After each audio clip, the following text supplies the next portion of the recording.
In this video, I'm going to make a simple triangle shelf, and I've got a cool little trick here that will make this really easy. So starting with just 3 boards, and instead of cutting the end of each board, which would be 6 cuts, I've got a trick that makes this process really fast. You actually only need to make 2 cuts. So I'm setting my saw at 30 degrees. When you set a miter saw at 30 degrees, that's going to give you a 60-degree finished angle on the board. So I'm using an angle finder here just to check myself.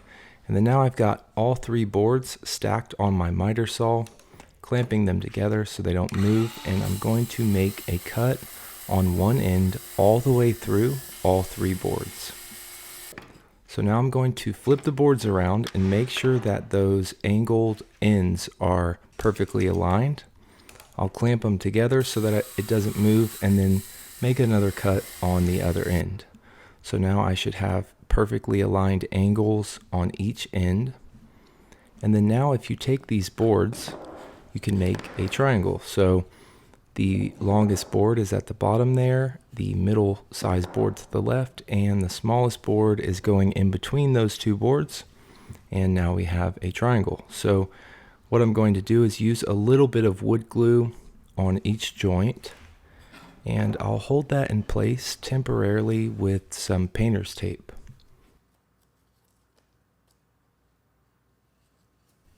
And once I have all the boards connected with glue and painter's tape, I'm going to use an 18 gauge brad nailer, just putting 2 nails in each corner there.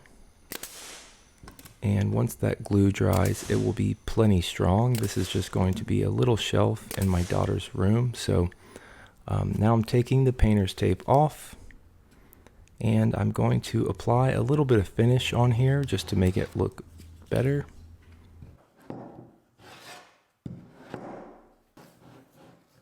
And so I have some cutting board wax that I'm using on this. It won't last as long as something like Odie's oil, but I have a bunch of it. It's really cheap, and it just makes it look a little better, brings the grain out.